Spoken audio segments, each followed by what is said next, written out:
Everything we've done during the last 100 days is focused on the belief that Madeleine was alive when she was abducted, and certainly we were encouraged in that respect, and everything we've done is to increase the chances of her being returned. You know, Amanda, I mean, we've been through and are going through that much pain with not having Madeleine with us, that anything that's written or said really is just a minor hurdle in comparison.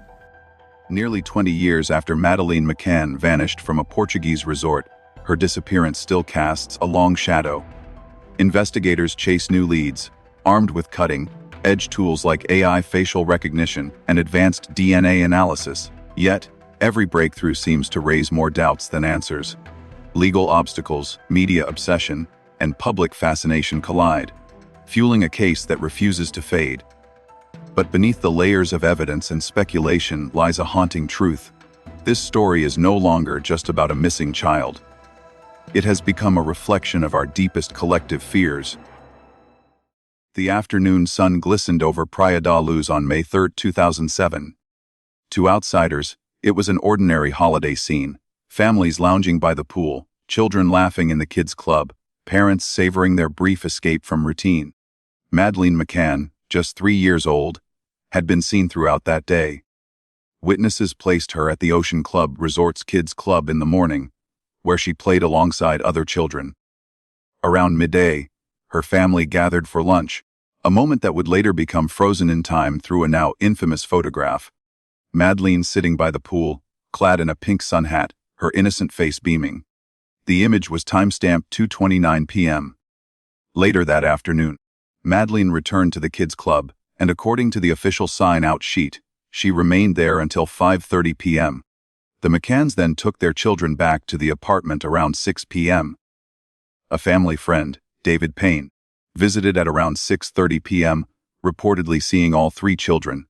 Kate McCann herself stated she had answered the door in a towel after a shower, a small detail that would later become a microscopic point of analysis. At 7 p.m., Jerry returned from a tennis session, and together they put the children to bed. By 8:30 p.m., the couple had joined their friends at the tapas bar nearby, setting into motion the evening's tragic unraveling. But while the timeline seems routine, even mundane on paper, it is beneath these normal sequences that unsettling psychological complexities begin to emerge. At its core, this timeline is not merely a chain of events. It is a mirror, reflecting an uncomfortable truth about parental risk perception, especially in controlled environments like holiday resorts. Many parents believe that vacations create a safe bubble, where dangers feel remote. The McCanns' decision to leave their children alone in the apartment was not spontaneous. It had reportedly become a pattern throughout their stay. The false sense of security, fed by routine checks and the perceived normalcy of the environment, lulled them into complacency. This mindset, sometimes referred to in psychology as optimism bias, leads people to believe that bad things happen to others, not themselves. Parents assume their own vigilance is sufficient, that their brief absences are harmless, and that danger can be neatly managed. This distortion of perceived risk is particularly potent in holiday settings, where the pursuit of relaxation actively encourages one to lower their guard. Yet what makes this case uniquely haunting is how the timeline now reads like a series of psychological triggers. The photograph by the pool, meant to capture a joyful memory, now haunts as a possible last image of a child on the brink of vanishing. Every timestamp, every checkmark on a kid's club sheet, carries with it the weight of hindsight. What once seemed like harmless daily activities have been reinterpreted through the chilling lens of a missing child investigation. There is also the psychological phenomenon of normalcy bias, where individuals facing crisis struggle to process abnormal situations. The McCanns return to their dinner after checking on their children, even with lingering unease. Fits this pattern. It is easier for the human brain to default to the familiar, to believe that everything is fine, than to confront an unthinkable horror. Perhaps most disturbing is the realization that Madeleine's disappearance was not the result of a complex, calculated act, but possibly something far more insidious, the collision of ordinary human flaws. Complacency, optimism, misplaced trust, and normalcy bias within a specific, narrow window of time. That window, spanning just a few crucial hours, continues to mesmerize and disturb in equal measure, not because of its logistical gaps, but because it forces us to confront a deeply uncomfortable question. How many of us, in similar circumstances, would have made the same decisions? Behind every timestamp lies not just a clue to a crime, but a window into human vulnerability, where love, negligence, and denial intersect in devastating ways. In the end, the timeline is not just a record of what happened. It is a quiet indictment of our fragile faith in safety, and a reminder that sometimes the true danger lies in the spaces we tell ourselves are secure. Among the many theories swirling around the Madeleine McCann case, one of the most unsettling, and least publicly discussed, is the possibility that Madeleine may have died not on the night of May 3rd, but earlier. This theory, often dismissed as fringe speculation, remains persistently whispered in the shadows of internet forums and private conversations.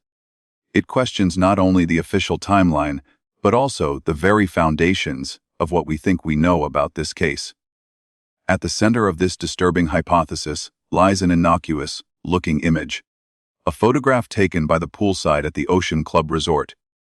The photo shows Madeleine sitting with her father and younger siblings. According to the metadata embedded within the digital file, the photograph was captured at exactly 2:29 p.m. on May 3rd, just hours before her disappearance. However, for some, this timestamp has become the focal point of deep skepticism. Doubts were raised about the authenticity of the timestamp, fueled by various inconsistencies. Critics point to the shadows in the image, the clothing worn by the children, and even the way Madeleine's expression appears in the photo, suggesting it may not have been taken that day at all. To them, this image may not be a final snapshot of a child on the brink of vanishing, but rather a carefully staged relic meant to prop up an already shaky narrative. This line of questioning strikes at something deeper than just photographic analysis. It exposes the uneasy relationship between memory, evidence, and technology in the modern era. A photograph, traditionally seen as irrefutable proof of presence, now becomes just another piece of contested digital data, susceptible to manipulation, misinterpretation, or selective framing. For those who subscribe to this theory, the pool photo represents more than a timestamp. It is the cornerstone of what they believe is a broader cover-up. They suggest that Madeleine may have died earlier, perhaps on May 2, or even sooner, and that the timeline of May 3 was fabricated to shield the McCanns from suspicion. Their reasoning hinges on the psychological tendency toward image management, where individuals in crisis may attempt to control public perception by carefully curating information. The pool photo, to these theorists, is not merely a family memento, but a strategic chess piece in a desperate effort to construct normalcy. But if this theory is to be entertained, it demands answers to a darker, more chilling question: what happened to Madeleine's body? Here, another deeply debated element of the case comes into play: the McCann's rental car. 25 days after Madeleine vanished, the McCanns rented a Renault Scenic. This vehicle would later become infamous after cadavered dogs allegedly detected the scent of human decomposition inside the car, specifically in the trunk and on the key fob. Additionally, forensic testing found traces of bodily fluids in the vehicle. However, DNA testing was inconclusive. The results suggested that the genetic material could potentially belong to Madeleine, but they were far from definitive. For many, this discovery seemed damning. The question arose: why would there be any trace of Madeleine in a car the family rented nearly a month after her disappearance? To the parents' supporters, the answer is rooted in reasonable explanations. The car was used by the entire family to transport various belongings, including Madeleine's toys and clothing. The scent could easily have been transferred through contamination, especially given the highly sensitive nature of cadaver dogs. Yet for those convinced of the McCanns' involvement, the timing of the rental is a glaring red flag. They speculate that if Madeleine died prior to May 3rd, her body may have been hidden, possibly within the apartment, or in some other temporary location, until the family gained access to the rental car, which could have then been used to discreetly dispose of her remains. This theory, of course, raises immediate logistical challenges. It suggests that two well-known doctors, under intense media scrutiny and police surveillance, somehow managed to hide their daughter's body for weeks, only to later move it without being noticed. Even with the benefit of a rental car, the risk of detection would have been extraordinarily high. Still, for adherents of this hypothesis, the very boldness of such a move is part of its plausibility. They argue that people in extreme circumstances often commit acts that, on the surface, appear irrational or reckless, driven by desperation and the primal need for self-preservation. Beneath this theory lies a dark psychological landscape, a place where grief, guilt, and denial intersect with survival instincts. It suggests a scenario where the death of a child, whether through accident or negligence, triggers a catastrophic cascade of decisions. In this narrative, the McCanns are not calculated killers, but parents trapped in a nightmare of their own making, attempting to salvage their lives at the cost of their conscience. The cadaver dog evidence itself sits at the heart of a fierce debate about forensic reliability. Experts remain divided on how much weight to assign to canine alerts, especially in cases where contamination is plausible. The emotional potency of such evidence often clouds objective analysis. Humans are hardwired to trust the perceived infallibility of animal senses. When a dog signals death, people instinctively assume guilt, even in the absence of corroborating evidence. And here lies the central paradox of this theory. It is built not on hard facts, but on a web of suspicion, incomplete data, and psychological projections. At its core, this hypothesis is not just about whether Madleen died before May 3rd. It is about the human hunger for narrative closure, our deep-seated discomfort with ambiguity, and our tendency to construct elaborate explanations in the absence of certainty. Perhaps the most haunting aspect of this theory is not whether it is true or false, but what it reveals about us. Our fixation with hidden bodies, staged photos, and tainted cars says as much about our fears as it does about the case itself. It shows how we are drawn to stories of concealment and deception, especially when they involve those we expect to be most trustworthy, parents. Whether or not this theory holds any truth remains unknown, but its persistence underscores a chilling reality sometimes. The darkest stories we tell are not about the crime itself, but about the psychological shadows we cast while trying to explain it. Among the labyrinth of theories in the Madeleine McCann case, few carry as much intensity and implausibility as the claim that Jerry McCann himself caused her death during his routine check at 9:05 p.m. on the night she vanished. This theory hinges on a narrow sliver of time, a mere few minutes that, according to its believers, holds the key to the entire case. The idea is stark and unsettling that Jerry McCann, during this short visit back to the apartment, either intentionally or accidentally caused Madeleen's death, then swiftly orchestrated a cover-up that has remained intact for nearly 2 decades. To understand how this theory emerged, we must revisit the facts. At approximately 9:05 p.m. on May 3, 2007, Jerry left the tapas bar, where he and his friends were dining, to check on his children. His visit to the apartment is well documented and corroborated by several witnesses. He confirmed seeing Madleen asleep, along with the twins. After his check, Jerry reportedly spent a few minutes outside chatting with another vacationer, Jeremy Wilkins, who had been walking nearby with his own child in a stroller. This conversation was also witnessed by Jane Tanner, another member of their dining group, who walked past them around 9:15 p.m., later claiming to have seen a man carrying a child near the apartment. In this tightly monitored window, every minute was accounted for. Jerry's movements, leaving the restaurant, checking on the children, speaking with Jeremy Wilkins, were publicly verified. The time simply does not appear to exist for him to have committed such an act, concealed the evidence, and returned calmly to dinner.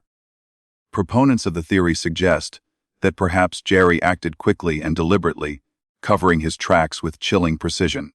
Yet this argument often collapses under the weight of logistics.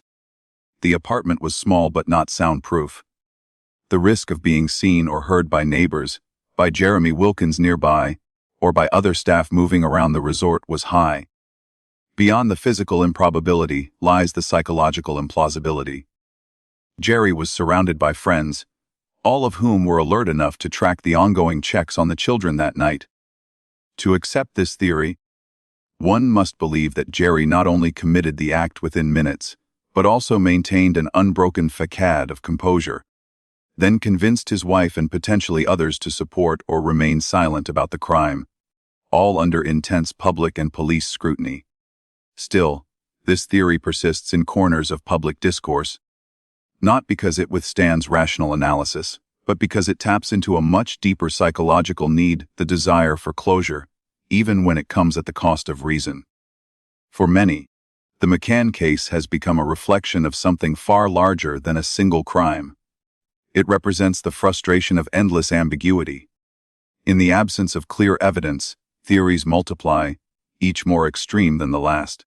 When official investigations fail to deliver satisfying conclusions, some people gravitate toward the most dramatic possibilities, no matter how implausible.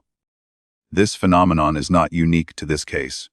Psychologists describe it as cognitive closure bias, the discomfort humans experience when confronted with unsolved mysteries. The brain craves resolution, even if it means embracing irrational explanations.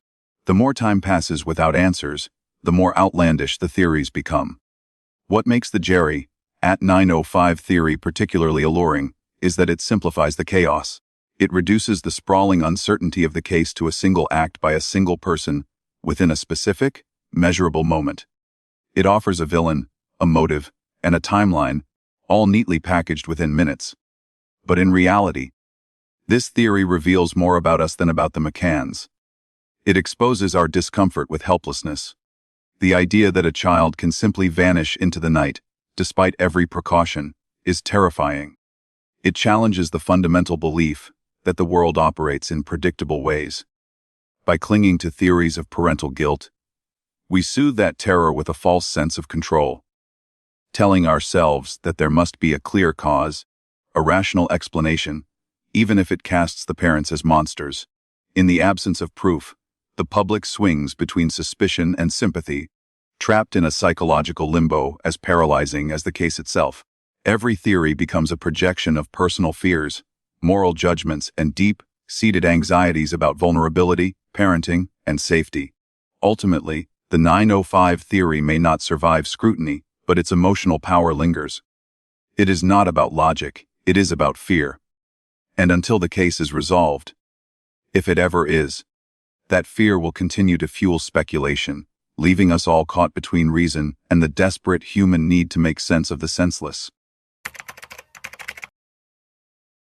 Few cases in modern history have ignited as much public scrutiny and moral outrage as the disappearance of Madeleine McCann. While the investigation officially classified her as a missing person, a parallel trial unfolded, not in courts, but in living rooms, tabloids, and online forums across the world. At the center of this moral inquisition were two people, Jerry and Kate McCann. From the earliest days, the McCanns' behavior was under intense public surveillance. Every action, every word, every expression was dissected by millions seeking not only answers but accountability. And no accusation sparked more fury than the charge of parental negligence. Here were two highly educated professionals, a cardiologist and a general practitioner, who, despite their substantial financial means, chose not to hire a babysitter. In fact, the Ocean Club Resort offered a babysitting service, which they declined. Instead, they adopted a now infamous routine, leaving their 3 young children asleep in an unlocked apartment while they dined with friends roughly 50 meters away at the tapas bar. They claimed to have checked on the children at regular intervals throughout the evening. But many parents around the world found this explanation insufficient, infuriating even. To them, no meal, no social gathering, no vacation relaxation could justify leaving a 3-year-old and 2 toddlers alone, vulnerable to any number of dangers. This outrage deepened when reports surfaced that Madleen herself had asked her mother a haunting question earlier in the trip. "Where were you last night when I cried out for you?" This chilling remark, reportedly made by Madleen to Kate, ignited a firestorm. It became a symbol of what many saw as the McCanns' cold indifference, a desperate plea for comfort that went unheard. For critics, this was not a story of a tragic accident or unforeseeable crime. It was a story of reckless, sustained neglect. The fury was not limited to the act of leaving the children alone. It extended to what happened next. Despite discovering Madleen missing, many observers noted how the McCanns appeared emotionally restrained in their early public appearances. Their calm, composed media statements struck some as robotic or rehearsed.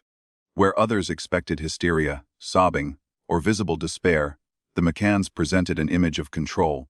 Worse, they seemed to resume normal activities too soon in the eyes of some. They continued jogging, engaging with the media, and pursuing their legal battles against newspapers, all while their daughter remained missing. To their harshest critics, this behavior painted them as cold, calculating, even sociopathic in public imagination.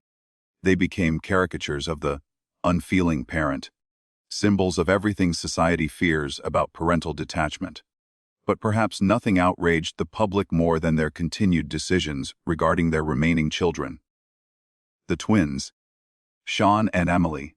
Despite the trauma of Madelein's disappearance, the McCanns allowed the twins to remain in the same apartment after the incident. Critics questioned this fiercely. Why would parents who had just experienced such a devastating loss keep their surviving children in the same environment? To many, this indicated not only recklessness, but a total lack of protective instinct. It compounded the narrative that the McCanns had repeatedly prioritized their own comfort and convenience over their children's safety. The media narrative amplified these sentiments. Headlines frequently described the couple's detachment, stoicism, or unshaken routine. Online forums boiled with fury, often debating whether the twins should have been removed from their care altogether. A brutal question emerged: were Jerry and Kate McCann fit to continue raising their remaining children? This question wasn't asked lightly. It touched on society's deepest anxieties about parenting. If the worst could happen in a respectable, educated family like the McCanns, what did that say about our collective capacity to protect our own children? But beneath this tidal wave of judgment lies a subtler, more uncomfortable psychological reality. The McCann case became a vessel for a powerful psychological defense mechanism: projection. Projection is a concept in psychology where individuals displace their own fears, insecurities, or guilt onto others. It is a coping mechanism, often unconscious, that allows people to externalize feelings they cannot accept within themselves. In the context of Madelein's disappearance, many parents saw a distorted reflection of themselves in Jerry and Kate McCann. Who among us has not been distracted, inattentive, or complacent, even for a moment, with our children? Who has not relied on the illusion of safety in familiar environments? Who has not made compromises in the name of convenience or routine? The McCanns' decisions struck a nerve precisely because they were, in some ways, relatable. By fixating on the McCanns' negligence, the public collectively pushed away its own guilt and anxiety about parental fallibility. The message became clear: they are not like us. We would never make those choices. We are better parents. This psychological distancing provided comfort. It allowed people to believe that what happened to the McCanns could not happen to them, because they were more cautious, more attentive, more moral. But the truth is messier. The McCanns were not exceptional in their lapses. Surveys reveal that many parents engage in risky behaviors, such as leaving children unattended in cars or at home for short periods, especially during vacations or social gatherings. What made the McCanns different was not their behavior, but their visibility. Their choices, made under the assumption of privacy, were dragged into the public eye under the harshest possible circumstances. And once they became the focal point of the world's grief and anger, there was no escape. Projection turned into persecution. Their every decision, past and present, became evidence of guilt, not just in the eyes of investigators, But in the court of public opinion, their mistakes were exaggerated into moral failings. Their composed demeanor became proof of malice. This reaction says as much about us as it does about them. In times of crisis, humans crave villains. We need someone to blame, someone onto whom we can pour our fear and rage. It is easier to condemn than to confront the unsettling randomness of tragedy. The McCann case also highlighted another troubling social phenomenon: parental martyrdom culture. Modern society often demands that parents, especially mothers, demonstrate visible, performative suffering to prove their love. Grief must be messy, public, and unending. Anything less is seen as suspect. Kate McCann, in particular, faced this impossible standard. Her medical background, her stoicism, her refusal to collapse publicly, these were twisted into accusations of emotional coldness. The unspoken assumption became clear: a good mother would be visibly destroyed. A bad mother might still function, fight, or, worst of all, smile again. Yet grief does not follow a script. People react differently to trauma. Some withdraw, others fight, some suppress their emotions as a survival mechanism. But in a case as high profile as this, nuance evaporates under the spotlight. Ultimately, the McCanns became proxies for society's deepest anxieties, not just about parenting, but about fate itself. They were reminders that life offers no guarantees, that even good intentions can lead to catastrophe, and that safety is often an illusion. By punishing them, the public wasn't just seeking justice for Madleen. They were exorcising their own demons, purging their fear by scapegoating two parents who, whether guilty or innocent, became unwilling symbols of modern parental dread. In this way, the McCann case will likely never end in the public imagination. It isn't just about a missing child anymore. It has become a mirror, forcing each of us to confront the fragile boundary between judgment and projection, between tragedy and blame, between our darkest fears and the stories we tell ourselves to sleep at night. For nearly 2 decades, the name Madeleine McCann has echoed through headlines, courtrooms, and dinner table conversations worldwide. Her face, frozen at 3 years old, has appeared on missing posters, news broadcasts, and social media campaigns, becoming one of the most globally recognized images of a missing child.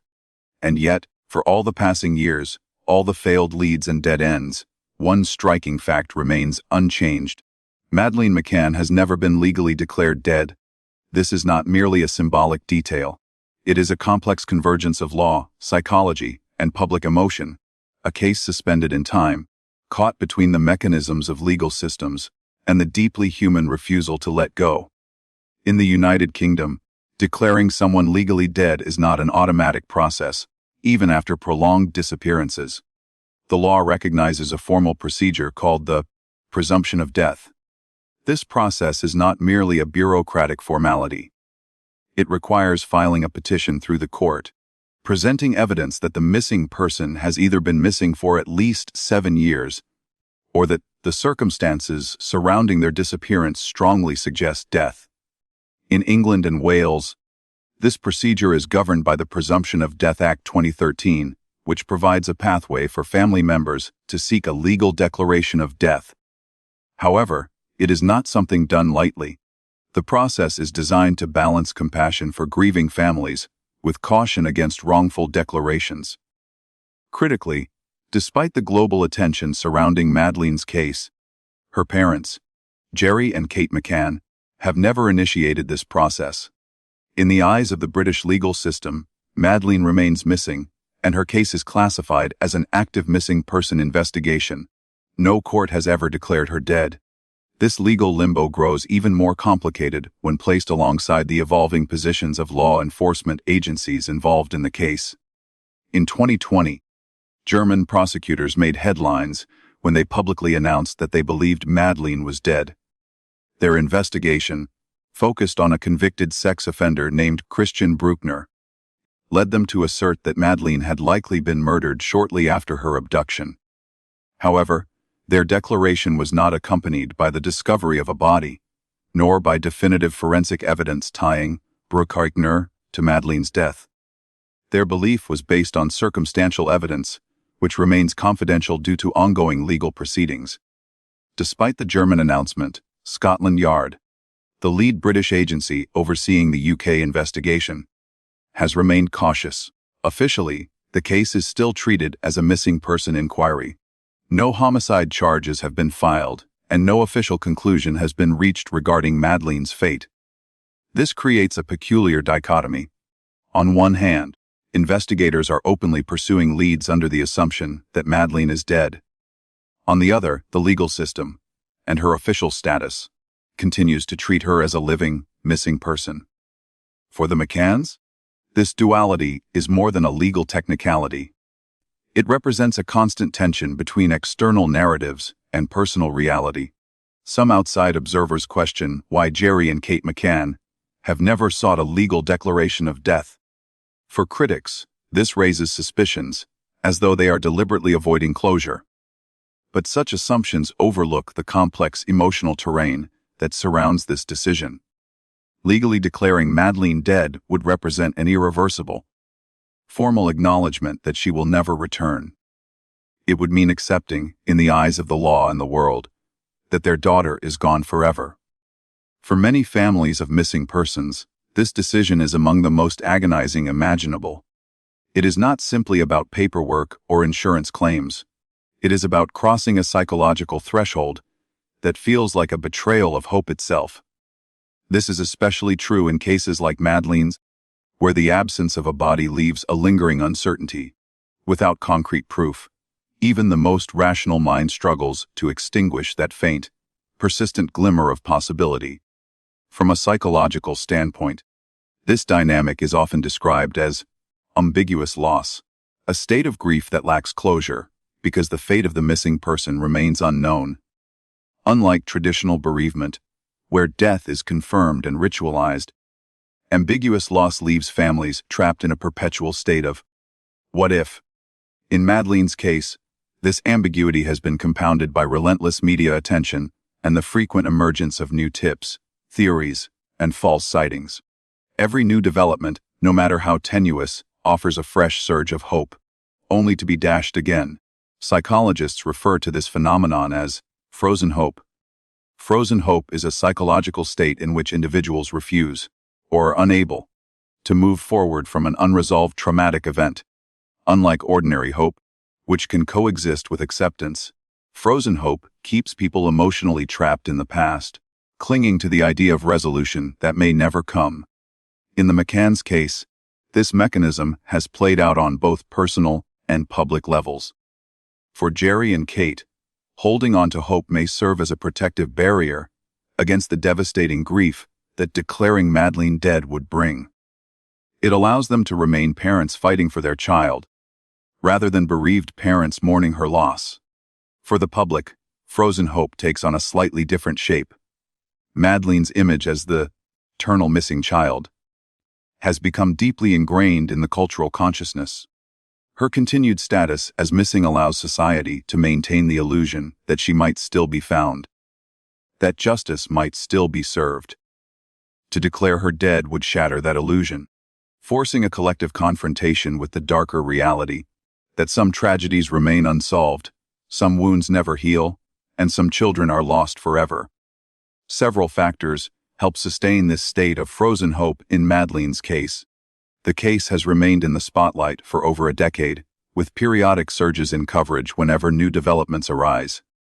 Each new theory, suspect, or sighting rekindles the public's emotional investment, keeping hope artificially alive. The McCann's ability to fund private investigations and legal campaigns has allowed the search to continue far longer than in most missing persons cases. Their persistence reinforces the idea that there is still a realistic chance of finding answers. No body has ever been found. No forensic evidence has conclusively proven death. In this vacuum, uncertainty flourishes. Society often clings to stories of miraculous recoveries, kidnapped children found alive after years of captivity. These rare exceptions fuel belief that Madeleine's case could be another miracle waiting to happen. While frozen hope may provide temporary comfort, it comes with profound psychological costs. Families trapped in this state often experience chronic anxiety, depression, and difficulty forming new attachments. Their lives become centered around the missing person, leaving little room for healing or personal growth.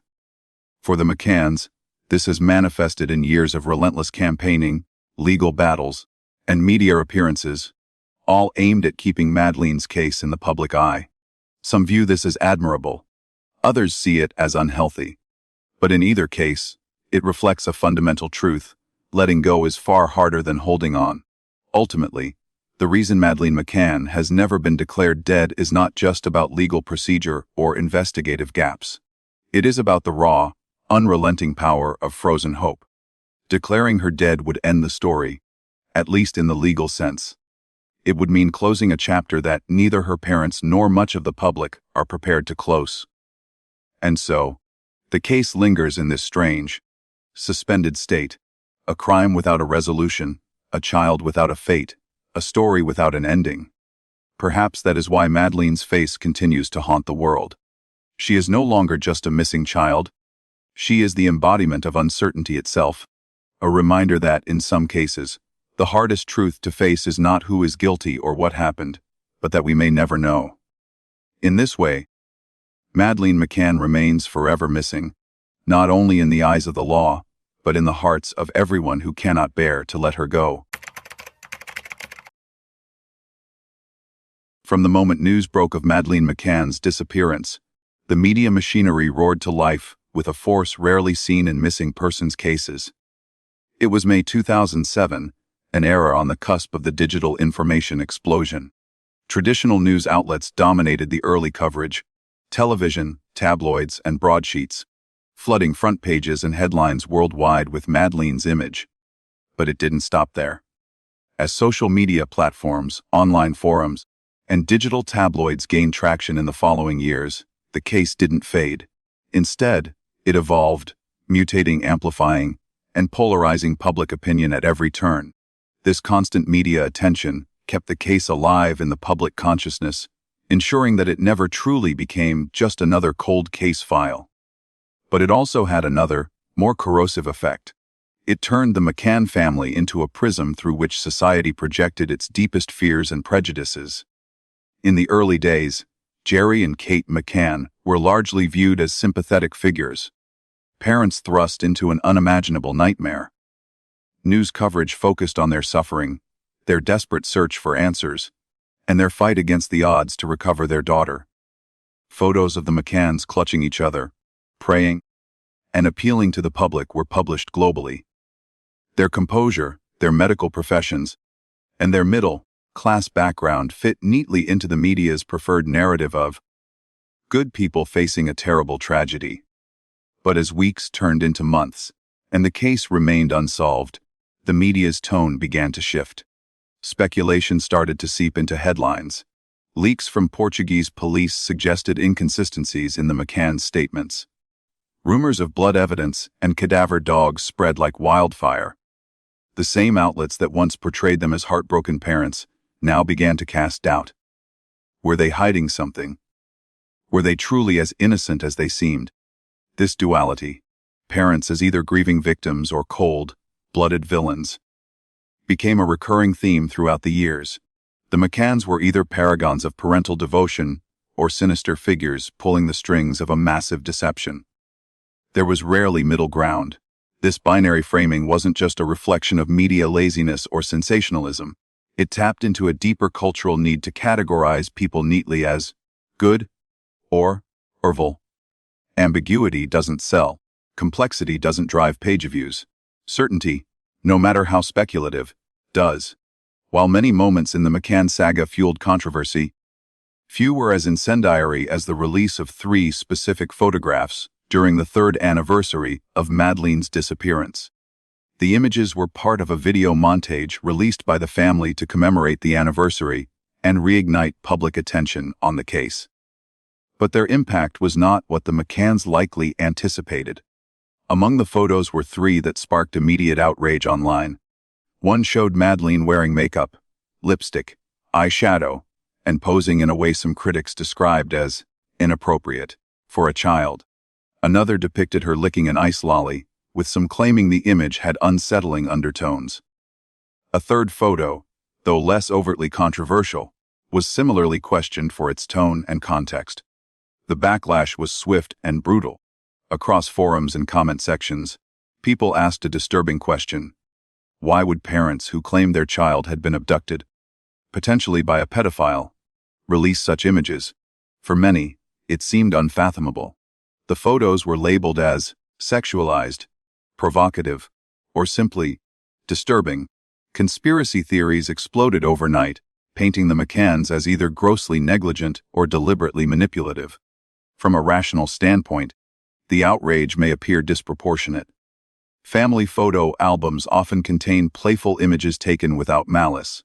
Children playing with makeup or eating treats are common moments of innocence in many homes. But in the fevered environment surrounding the McCann case, context became everything. Releasing these photos in the shadow of widespread child exploitation fears, amidst accusations of abduction and potential abuse, ignited a cultural nerve. The question wasn't merely whether the photos were appropriate. It was a broader moral query.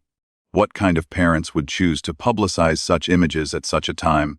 The public outcry over the photos underscored a larger dynamic at play, the phenomenon known as trial by media.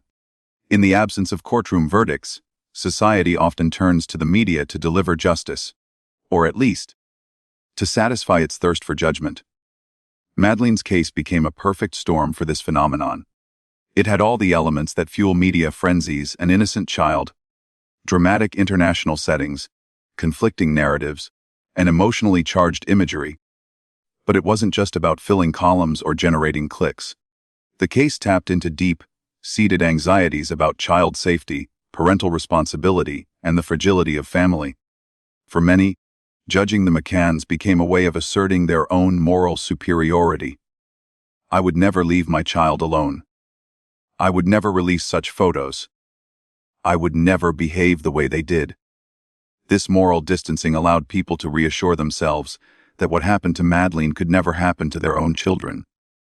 By demonizing the McCanns, the public could insulate itself from the terrifying randomness of tragedy.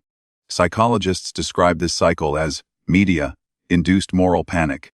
It begins with a high-profile incident, often involving children or vulnerable groups. The media amplifies the story, often highlighting worst-case scenarios, speculative dangers, and moral outrage.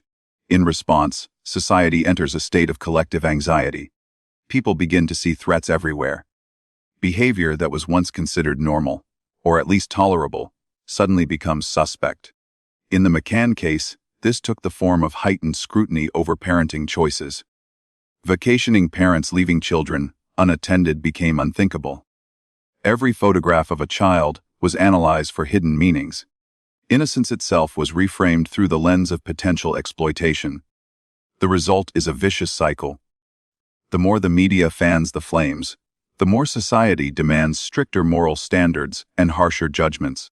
And the more society reacts, the more the media continues its coverage, feeding off the emotional fervor it helped create. Ultimately, the McCann case is not just about a missing child or a family in crisis. It is about what happens when private grief becomes public property.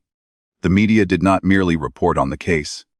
It shaped it, twisting its narrative, amplifying its controversies, and transforming the McCanns into cultural symbols. They became, simultaneously, objects of sympathy and scorn. Every action they took, every tear, every photograph, every word, was filtered through competing narratives of victimhood and villainy.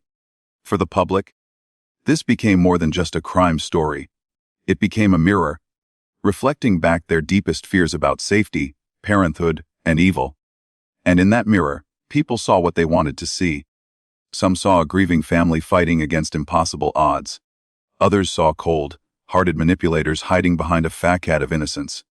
But in both cases, the real story, the one about a missing child, became secondary to the spectacle of judgment. The McCann case will likely remain a touchstone for discussions about media ethics, moral panic, and the dangers of digital outrage. It serves as a cautionary tale about what happens when grief becomes entertainment, When news cycles mutate into morality plays, and when complex human suffering is reduced to hashtags and headlines, it reminds us that beneath every viral story lies a quieter, more uncomfortable truth. We are all vulnerable to fear. We are all capable of projecting that fear onto others. And in a world driven by clicks, headlines, and algorithms, the greatest danger may not be the crime itself, but the stories we tell about it. Stories that, once unleashed, are almost impossible to control. Amid the endless media coverage, theories, accusations, and heated debates surrounding the disappearance of Madeleine McCann, two figures have remained largely invisible: her younger twin siblings, Sean and Amelie McCann. At just 2 years old when their sister vanished, they were too young to understand the magnitude of what was happening around them. But as the world's eyes turned toward their family, the twins were quietly cast into a role they never chose: the silent victims of a tragedy that would follow them for the rest of their lives. From the moment Madeleine disappeared, Sean and Amelie's identities were bound to her absence. They were no longer simply children. They became the siblings of the missing girl. In the years that followed, their lives unfolded under a cloud of remembrance. Every birthday, every milestone, every holiday was inevitably tied to the sister they never got to grow up with. Public memorials, documentaries, and media anniversaries routinely resurrected Madeleine's story, dragging the twins back into a narrative they had no say in. They have been described by some as prisoners of memory, children locked into a family dynamic where grief and hope coexist in uncomfortable tension. Every photo of them is filtered through the lens of what was lost. Every public appearance by their parents circles back to the daughter who vanished. They do not get to exist separately from the tragedy. Their lives have been permanently entangled with a sister they barely knew. For most children, privacy is a natural part of life. Mistakes, awkward phases, and personal struggles can unfold away from the glare of public attention. But for Sean and Amelie, anonymity has been impossible. As they grew older, the media's fixation with the McCann family did not fade. Their names were repeatedly mentioned in news articles, social media posts, and online forums. Strangers speculated about their well-being, their future, even their mental health. More disturbingly, some critics questioned whether they were safe in their parents' care, suggesting they too should have been removed from the home after Madeleine's disappearance. Such comments were not just offensive, they were invasive. As the twins entered adolescence, they faced a social environment saturated with cruelty and ignorance. Reports have emerged of peers mocking them, taunting them with references to Madeleine, or weaponizing conspiracy theories to bully them. It's difficult to overstate the psychological damage this can inflict. Children naturally seek acceptance and belonging. For Sean and Amelie, their very identities became a source of alienation. They could not control the whispers that followed them into classrooms, playgrounds, or social gatherings. They carried the burden of a public tragedy in private lives they were never allowed to own. Perhaps the deepest wound lies in the emotional tug of war the twins are likely to face as they continue growing. Inside their home, they have been raised by parents who remain steadfast in their belief that Madeleine could still be found. Jerry and Kate McCann have spent years fighting to keep the investigation alive, chasing leads, and defending themselves from public criticism. Within these walls, hope is not just an emotion, it is a way of life. But outside the home, a different narrative dominates.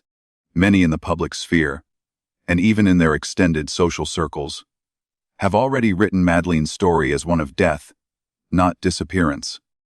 Theories about what happened that night abound, some of them directly implicating their parents in sinister ways. For Sean and Amelie, this creates an impossible position. They are asked, implicitly or explicitly, to reconcile two competing versions of reality, one in which their sister is still alive, and their family's mission of hope is righteous. Another in which their entire family narrative is built on lies, denial, or worse. This emotional dissonance, being pulled between familial loyalty and external skepticism, can be profoundly destabilizing. Psychologists refer to this as identity fragmentation, a state where conflicting personal narratives threaten to tear a person's sense of self apart. For the McCann twins, every interaction risks triggering this fragmentation. Every new headline, every resurfaced photo, every offhand comment at school can reopen the rift between the world they live in at home and the world they face outside. While the short-term effects of growing up in Madeleine's shadow are clear: social isolation, bullying, emotional confusion, the long-term consequences may be even more concerning. Children raised under such circumstances often struggle with anxiety disorders, depression, and post-traumatic stress symptoms in adulthood. They may develop difficulties with trust, attachment, and forming healthy relationships. Some may internalize the guilt and shame projected onto their family, leading to self-destructive behaviors or chronic low self-esteem. Others may suppress their emotions entirely, retreating into emotional numbness to cope with the constant tension surrounding them. One particularly relevant psychological phenomenon in this case is known as shadow sibling syndrome. This condition occurs when an individual's entire identity becomes defined by a sibling who has died or gone missing. Shadow siblings often feel invisible, overshadowed by the lost child who consumes so much parental energy, public attention, and emotional bandwidth. They may struggle with feelings of inadequacy, survivor's guilt, or resentment toward the sibling they never truly knew. In extreme cases, shadow siblings develop distorted relationships with grief itself, either over identifying with the deceased sibling or rejecting all forms of emotional vulnerability. For Sean and Madeleine McCann, these risks are not theoretical. They are woven into the fabric of their upbringing. They have grown up not only as shadow siblings, but as public symbols of resilience, loss, and controversy, all before they were old enough to consent to any of it. This leads to a deeply uncomfortable, but necessary, ethical question, one that has quietly surfaced in whispers but rarely been addressed openly. Would Sean and Madeleine have been better off raised away from their birth family? Some argue that removing them from the McCann household, at least temporarily, might have spared them from the most intense media scrutiny and psychological harm. In a different environment, away from the cameras, the annual anniversaries, and the constant cycle of grief, they may have had the chance to grow up with a clearer sense of self, unburdened by the weight of Madeleine's shadow. Others reject this idea outright, viewing it as cruel and unnecessary. They argue that separating children from their parents in the absence of concrete evidence of abuse or neglect would have been a traumatic overreach by authorities. Ultimately, there is no simple answer. What is clear, however, is that Sean and Amelie's well-being was never truly at the center of public discourse surrounding the case. They were either ignored entirely, treated as footnotes to the Madeleine saga, or exploited as symbols of parental redemption or failure. Their humanity, their individuality, their pain, all were subordinated to the media spectacle. As adults, Sean and Madeleine will carry the scars of this experience in ways few can fully understand. They are the invisible casualties of a case that consumed the world. Children forced to live in the shadow of a sister, whose absence became a global fixation. Their suffering serves as a painful reminder that the true cost of tragedies like this often extends far beyond the headlines, reaching into the quiet, private spaces where grief and identity collide. In a world obsessed with Madeleine's story, her siblings remain forgotten victims, still growing up in the shadow of a girl the world refuses to let go.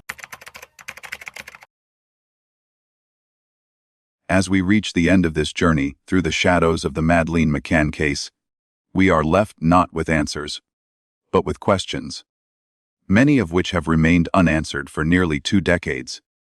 This case has unfolded like few others in modern history, an intricate tapestry of timelines, theories, suspicions, and emotional turbulence that has captivated, divided, and haunted the world. We have examined the fateful timeline of May 3, 2007, dissecting the ordinary moments that became extraordinary under the weight of hindsight. We've traced every step from the family's day at the Ocean Club Resort to the narrow, scrutinized window in which Madleen vanished. The simplicity of the timeline is deceptive. It reminds us that sometimes, life's most devastating turns occur within the span of a single, seemingly uneventful evening. We've delved into the competing theories, some rooted in forensics, others in speculation, each one exposing the profound discomfort society feels in confronting the unknown. Whether it is the controversial pool photograph, the suspicions surrounding the McCann's rental car, or the tightly examined 9:05 p.m. check, each theory offers a different lens through which to view this mystery. But none has delivered clarity. We've explored the intense public scrutiny aimed at Jerry and Kate McCann, whose parenting decisions, emotional responses, and every word spoken have been judged through a prism of suspicion and moral outrage. From their failure to hire a babysitter to their stoic public appearances, the McCanns have been vilified and defended in equal measure, portrayed either as grieving parents, trapped in an unfathomable nightmare, or as calculated perpetrators, concealing their darkest secrets. We have analyzed the legal complexities surrounding Madeleen's status, examining why, despite German investigators' assertions of her death, she remains legally classified as missing. Her parents' refusal to declare her dead has raised both suspicion and empathy, rooted in the painful psychology of ambiguous loss and the powerful grip of what psychologists call frozen hope, a state where neither grief nor closure is fully possible. We've dissected the role of the media, whose relentless coverage has fueled moral panic, distorted narratives, and shaped public perception in ways that often say more about our collective psyche than about the case itself. The McCann's image has swung between sainthood and villainy, propelled by headlines that crave extremes. The infamous controversy surrounding the released photographs of Madleen revealed not only questionable judgment, but also the intensity of public obsession with innocence, victimhood, and propriety in times of crisis. We have considered the long-ignored suffering of the twins, silent victims whose lives have been permanently overshadowed by a sister they barely remember, growing up under the weight of public scrutiny, private grief, and unresolved questions. Their existence is a haunting reminder of how far the consequences of this case extend beyond what is visible in the media glare. And now, new developments remind us that this case is far from closed. German authorities continue their investigation, with Christian Brau-Keckner remaining at the center of their inquiries. Despite his repeated denials and a checkered criminal history, he has not been formally charged in connection with Madeleen's disappearance. Yet, their pursuit persists. Cutting-edge investigative technologies have entered the scene, tools that were unimaginable in 2007. Advanced DNA sequencing methods, AI-driven facial recognition, and other forensic innovations now offer glimmers of hope in cases long gone cold. German investigators have expressed cautious optimism about these breakthroughs, suggesting they may eventually yield answers that traditional methods could not. But these technological hopes collide with stark legal barriers. European privacy laws, Portugal's strict judicial secrecy rules, and cross-border evidentiary restrictions present formidable obstacles. Even if investigators unearth compelling forensic leads, the tangled web of international law could delay, weaken, or outright block their admissibility in court. Which raises an unsettling question. Will this case ever be solved? Some legal experts remain pessimistic, warning that without direct, admissible evidence, the case may forever remain in limbo. Others argue that technology, persistence, and time may eventually tip the scales. Yet even if clarity emerges, it might not be enough to quiet the storm. Because this case is no longer just a mystery. It has become a media artifact, woven into the very fabric of global true crime culture. It has inspired documentaries, podcasts, dramatizations, and countless social media deep dives, each iteration pushing it deeper into public consciousness. Even as new cases arise, the McCann story refuses to fade. It lives on, not only in investigation files but in bookshelves, streaming queues, and the collective imagination. How long will this continue? How many more adaptations, podcasts, or speculative theories will society consume before this case is allowed to rest? And the final, most haunting question, Should it ever rest? At what point do we, as a society, stop reopening old wounds and allow the McCann family to grieve in peace? How much longer must they live under the microscope of suspicion, opinion, and scrutiny? Is it even possible for justice to exist in a case with no definitive evidence? When facts are absent and certainty remains elusive, can justice prevail? Or does it simply become another story we tell ourselves to ease our fear of chaos? Have we, as a society, been too eager to create a scapegoat, to assign guilt, whether to the parents, an alleged perpetrator, or anyone who fits the narrative we find most emotionally satisfying? Is our obsession with cases like this truly about the search for truth? Or is it an exercise in self-soothing, a way of channeling our collective anxiety into a neatly packaged morality tale? We should ask ourselves, how many times throughout this case have we sought certainty, not because the facts demand it, but because we cannot tolerate the discomfort of ambiguity? How often have we mistaken outrage for evidence, suspicion for truth, or emotional reaction for rational analysis? Perhaps the greatest tragedy of this case is not simply the loss of Madleen, but what it has revealed about us. It has exposed the fragility of our sense of security. It has laid bare the uncomfortable fact that even the most ordinary, middle-class family can be catapulted into chaos without warning. It has shown how quickly society turns on its own, how eager we are to project our fears onto others, and how much we crave villains to vanquish, even when no villains can be clearly identified. And so, as we step back from the noise and the theories, the headlines and the heartache, one question remains: what if the most terrifying part of this story isn't the crime itself, but the darkness we've uncovered within ourselves while trying to explain it? Perhaps the scariest thing about this case is not the crime itself, but how much of our own darkness we have projected onto it